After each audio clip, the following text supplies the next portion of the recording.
SR आदर्श school के YouTube channel पर स्वागत है।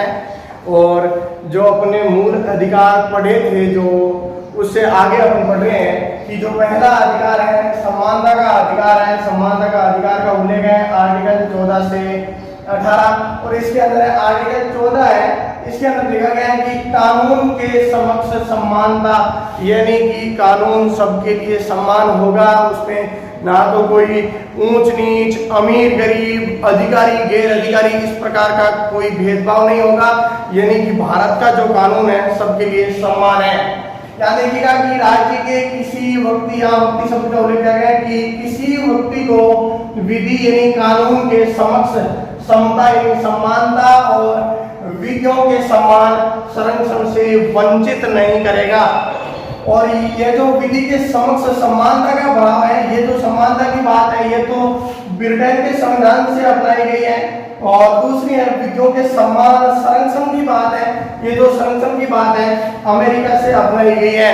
अब यहाँ समानता और संरक्षण क्या है? समानता का तो मतलब सीधा सा समझ में आता है कि कानून सबके लिए एक है। संरक्षण का मतलब क्या हो गया? यदि कोई ऐसे वर्ग भी हैं जो पिछड़े हुए वर्ग हैं, उनको आरक्षण दिया जाता है, तो आरक्षण दिया जाता है इसका मतलब ये नहीं है कि उनमें भेदभाव किया जाता है। आरक्षण इसलिए दिया जाता है क्योंकि उसमें समानता स्थापित की जा सके। इस कारण ये जो संरक्षण का भाव है वो अमेरिका के संविधान से अपनाया गया है। जो समानता का अधिकार है आर्टिकल 14 पढ़ा है। आर्टिकल 14 के बाद में देखिएगा आर्टिकल जो 15 है, अनुच्छेद 15 के अंदर है राज्यों को ये आदेश देता है कि किसी नागरिक, यहाँ देखिएगा ध्यान से, पहले आर्टिकल 14 में पढ़ा था व्यक्ति शब्द था, यहाँ पर है नागरिकों को, यानी प्रत्येक भारतीय नागरिक को, यानी नागरिक के साथ में केवल, और इस केवल शब्द को भी ध्यान रखना, केवल उसके धर्म, मूल वंश, जाति, लिंग, जन्म स्थान के आधार पर विभेद नहीं किया जाएगा। नागरिक यानी भारतीय नागरिकों केवल, केवल का मतलब ये हुआ कि यहाँ जो 5 शब्द लिखे गए हैं, तो धर्म है, दूसरा मूल वंश है, जाति, लिंग और जन्म स्थान है, इनके अलावा किसी आधार पर विभेद किया जा सकता है। ऐसा आर्टिकल 15 के अंदर लिखा गया है कि केवल इनके आधार पर विभेद नहीं किया जाएगा। फिर देखिएगा कि विभेद नहीं किया जाएगा यानी धर्म, मूल वंश, जाति, लिंग, जन्म स्थान के आधार पर, तो सभी नागरिकों को, चाहे दुकान हो, सार्वजनिक स्थल हो, भोजनालय हो, होटल हो, मनोरंजन के स्थल हो, तालाब हो, कुएं हो या सड़क का प्रयोग करने का अधिकार है, क्योंकि इस आधार पर इनके साथ में कोई विभेद नहीं किया जाएगा। फिर है कि राज्यों में स्त्रियों व बच्चों के लिए उनकी विशेष कंडीशन देखी जाएगी कि उनकी विशेष स्थिति के अंदर है विशेष प्रावधान भी कर सकता है, ऐसा 15(3) में लिखा गया है। और फिर देखा कि 15(4) है कि सामाजिक व शैक्षणिक दृष्टि से पिछड़े हुए नागरिक हैं, जिसमें अनुसूचित जाति व जनजाति ST SC के लिए भी विशेष प्रावधान किया जा सकता है। तो ये तो हो गया आपका आर्टिकल 15(1), जिसमें ये विभेद नहीं किया जाएगा। ये जो 5 शर्तें दे रखी हैं। और फिर है जो आर्टिकल 15(2) है, उसके अंदर है कि इन जो सार्वजनिक स्थल है उनमें विभेद नहीं किया जाएगा और सबको प्रयोग करने का अधिकार है। और ये 15(3) है, 15(3) में स्त्री और बच्चों के लिए विशेष प्रावधान का उल्लेख किया गया है। और जो 15(4) दे रखा है वो है सामाजिक और शैक्षणिक दृष्टि से पिछड़े हुए वर्ग, जिसमें ST SC भी शामिल है, उनके लिए विशेष प्रावधान किया जा सकता है। देखिएगा कि इसको है जो पहला संविधान संशोधन होता है 1951 में, उसके द्वारा जोड़ा जाता है 15(4) को। और वर्तमान में 15(5) भी है, जिसके अंदर है उच्च शिक्षा में जो है आरक्षण दिया जा सकता है ST SC को। वो 13वें संविधान संशोधन 2006 के द्वारा जोड़ा जाता है। तो आपके सिलेबस में इतना ही है, यहाँ तक ही याद रखना और यहाँ तक ही लिखना है। आर्टिकल 16 है, देखिए आर्टिकल 16 अनुच्छेद 16 में है अवसर की समानता प्रकार की, यानी कि सरकार है सभी सेवाओं में सभी को समान अवसर प्रदान करेगी, चाहे वो नियुक्ति नियोजन से संबंधित हो। और इसमें भी है कि जाति, धर्म, लिंग, जन्म स्थान, मूल वंश और उद्भव व निवास के आधार पर कोई विभेद नहीं करेगी। जबकि आर्टिकल 15 पढ़ा था, 15 में केवल 5 प्रकार की जो कंडीशन पड़ी थी, और यहाँ पर है 2 है, उद्भव और निवास की अलग से हैं। तो देखिए कि राज्य के अधीन किसी पद पर नियोजन अथवा नियुक्ति के संबंध में सभी नागरिकों को समान अवसर प्राप्त होगा। इसका मतलब ये हो गया कि किसी के साथ में नियुक्ति और नियोजन के संबंध में कोई भेदभाव नहीं किया जाएगा किसी भी आधार पर। फिर है इस विषय में व्यक्ति के देखिएगा धर्म, फिर है जाति, लिंग, जन्म स्थान, मूल वंश, ये जो 5 कंडीशन यहाँ पढ़ रहे हैं ये की अपन ने आर्टिकल 15 में भी पढ़ लिए हैं। इसमें 2 अलग से हैं, एक तो उद्भव है, निवास के आधार पर नागरिकों से किसी भी प्रकार का भेदभाव नहीं किया जाएगा। और एक नोट लगा के आप देखना कि राजकीय सेवाओं के लिए आवश्यक योग्यता निर्धारित कर राज्य के मूल निवासी, यानी कि आर्टिकल 15 में ये निवासी वाली बात नहीं थी, या निवास की अलग से है कि इसमें निवास के आधार पर भेदभाव हो सकता है। तो यहाँ देखिएगा कि जो मूल निवासी है उस हेतु जो इसमें पिछड़ा वर्ग है, अनुसूचित जाति जनजाति ST/SC के लिए आरक्षण का प्रावधान किया गया है कि ये जो वर्ग है, कोई राज्य है इसमें ये ST/SC का जो वर्ग है पिछड़ा हुआ है उनके लिए आरक्षण का प्रावधान भी कर सकता है। और आर्टिकल 17 देखिए, इसमें अस्पृश्यता का अंत किया गया है। छुआछूत है कि अस्पृश्यता के आधार पर कोई भेदभाव नहीं किया जाएगा। सामाजिक समानता बढ़ाने हेतु संविधान में अस्पृश्यता के आचरण को पूर्ण निषेध यानी पूर्ण रूप से बंद कर दिया गया, पूर्ण रूप से निषेध किया गया है। और इसमें कहा गया है कि यदि ऐसा आचरण किया जाएगा तो इसको दंडनीय अपराध है और उस व्यक्ति को सजा भी होगी। और इसे पूर्ण रूप में समाप्त करने हेतु सरकार ने अस्पृश्यता निवारण अधिनियम, देखिएगा इसका नाम है अस्पृश्यता निवारण अधिनियम 1955, इसी का नाम बदल दिया सरकार ने 1976 में, और इसका नाम बदल करके कर दिया है नागरिक अधिकार संरक्षण अधिनियम 1955 कर दिया गया है। अब है यदि कोई अस्पृश्यता करता है, क्योंकि ये तो एक कानून बना करके इसको निषेध कर दिया गया है, एक व्यक्ति को 500 रुपए का जुर्माना और 6 महीने की कैद है, और ये दोनों भी हो सकती है, इसलिए इसको दंडनीय अपराध माना गया है। और जैसे कोई होटल है या अस्पताल है, उसमें जाने से यदि किसी को रोका जाता है तो भी इसका उल्लंघन होता है। तो इस प्रकार से इसको एक दंडनीय अपराध माना गया है, और इस प्रकार की जो छुआछूत जैसी जो भावना थी, परंपरा थी, उसका अंत कर दिया गया है। आर्टिकल 18 है, आर्टिकल 18 के अंदर उपाधियों का अंत कर दिया गया, यानी कि जो पहले राजा महाराजाओं या किसी भी व्यक्ति विशेष को जो उपाधियां प्रदान की जाती थी उनका अंत कर दिया गया है। अभी केवल 2 क्षेत्र हैं, एक तो शिक्षा का क्षेत्र है और एक है सेना में।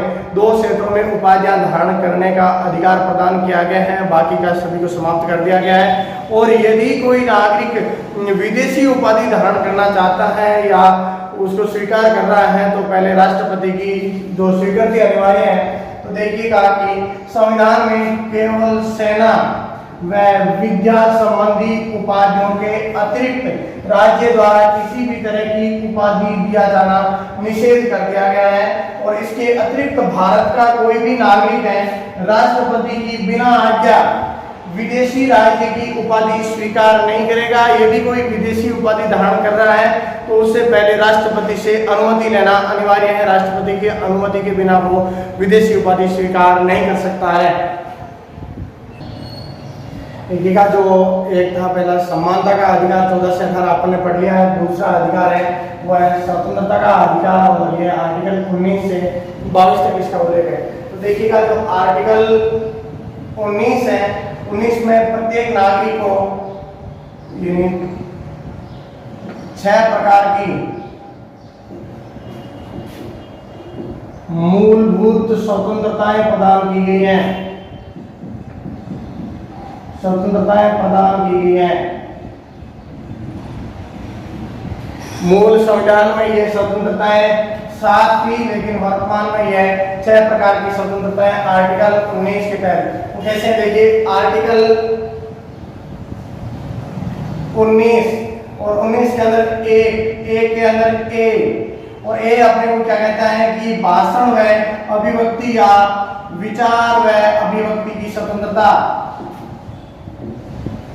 विचार व अभिव्यक्ति की स्वतंत्रता। और ये जो विचार और अभिव्यक्ति की स्वतंत्रता, आप क्या अभिव्यक्त कर सकते हो? आप न्यूज़पेपर के माध्यम से, आप नाटक के माध्यम से, आप भाषण के माध्यम से कुछ भी अभिव्यक्त कर सकते हो। आपको ये अभिव्यक्ति की स्वतंत्रता है। और जो प्रेस की स्वतंत्रता है, संविधान में कहीं पर भी किसी भी अनुच्छेद में अलग से मीडिया यानी प्रेस का उल्लेख नहीं किया गया है, तो इसी के तहत है प्रेस की स्वतंत्रता। प्रेस की स्वतंत्रता का उल्लेख है, यानी आपको विचार और अभिव्यक्ति की स्वतंत्रता है। और फिर है आर्टिकल 19(1)(a) और फिर बी है। और बी के अंदर क्या है कि बिना हथियारों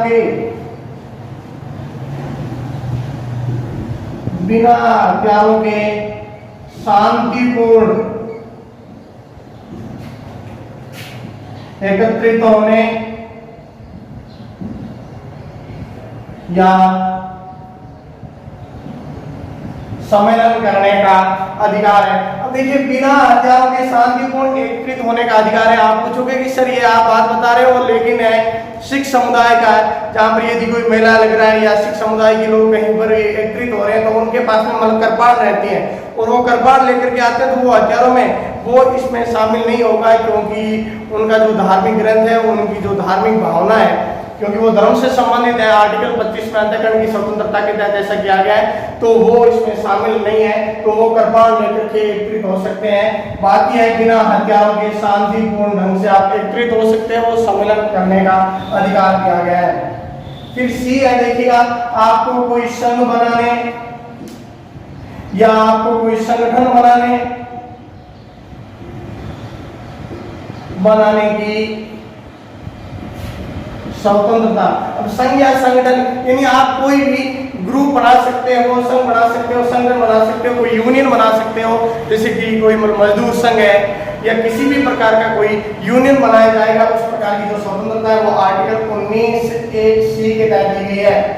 फिर देखिएगा डी है कि भारत के किसी भी राज्य में कहीं भी आने जाने की स्वतंत्रता है, आने जाने की स्वतंत्रता या भ्रमण की स्वतंत्रता।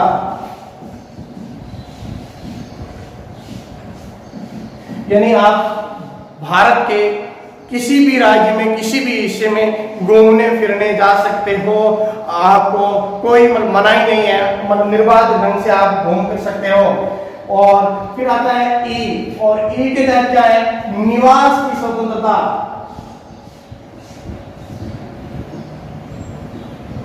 निवास की स्वतंत्रता यानी आप घूमने फिरने गए और कहीं पर आपको रहना है, तो आपको निवास करने की भी स्वतंत्रता है, यानी भारत के किसी भी कोने में आप निवास कर सकते हो, स्थायी अस्थायी किसी भी तरीके से। फिर आता है जी, और जी के अंदर क्या है? व्यापार,